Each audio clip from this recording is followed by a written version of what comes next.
A síntese do malva, realizada por William Perkin, foi um imenso empreendimento comercial dos corantes que teve um enorme desdobramento, que foi a produção de produtos farmacêuticos, que mudaram a prática da medicina e salvou milhões de vidas. Pois no ano de 1886, a expectativa de vida na Grã-Bretanha estava em torno dos 45 anos, e um século mais tarde, esse número subiu para uma média de 75 anos. Um dos principais fatores para o aumento da expectativa de vida foi, então, a introdução de moléculas da química medicinal, as moléculas milagrosas conhecidas como antibióticos.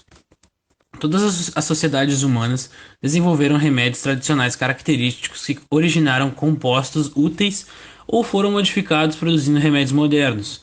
Exemplos são a quinina, a digitalis e a papoula. Mas quase não se conheciam remédios para tratar infecções bacterianas, o que colocava a vida em risco. Mesmo a utilização de antissépticos como o fenol não melhorava a situação, pois, embora ele ajudasse a evitar infecções provocadas por cirurgia, pouco contribuía para deter uma infecção depois de que ela se iniciava. No início do século XX, as indústrias viviam graças ao investimento de corantes. Então, através deles veio o conhecimento químico. Foram produzidas reações em grandes escalas, purificação e separação. A indústria Bayer Company começou a utilizar os corantes de anilina e foi a primeira indústria a reconhecer a possibilidade da produção química de medicamentos. E a aspirina foi o remédio que foi usado pelo maior número de pessoas no mundo inteiro.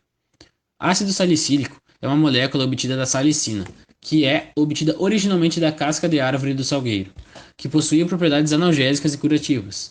A salicina se decompõe em duas partes, glicose e álcool salicilado, que podem ser oxidados a ácido salicílico.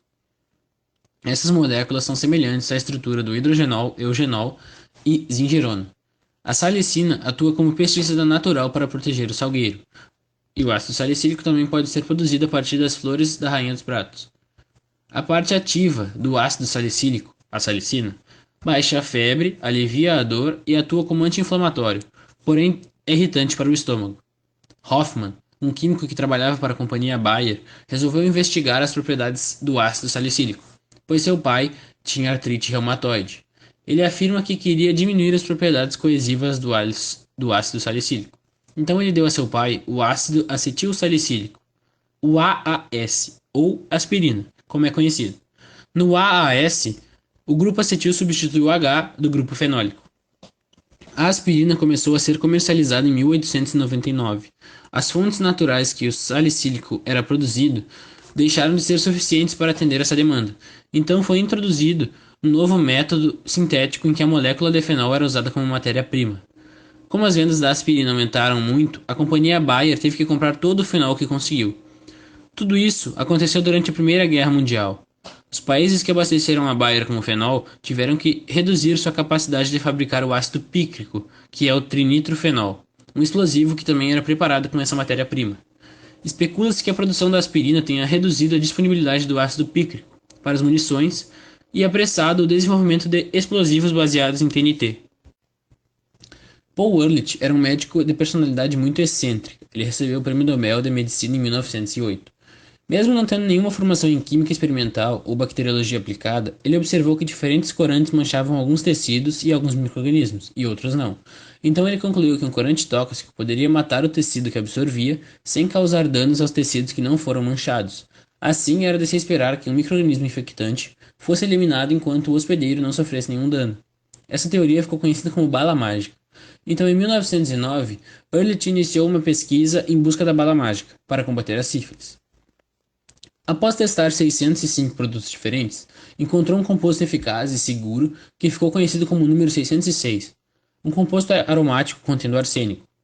Ele foi comercializado com o nome de Salvarsan, o qual causava alguns efeitos colaterais, mas reduziu bastante a incidência da doença. Até que em 1930, Gerard Dogma teve a ideia de usar um corante chamado vermelho de Prontocil para tratar sua filha, vítima de uma infecção estreptocócica. Nos testes realizados em bactérias cultivadas em laboratório, o corante não apresentou atividade antibacteriana, porém o mesmo inibiu o crescimento dos streptococcus em camundongos de laboratório.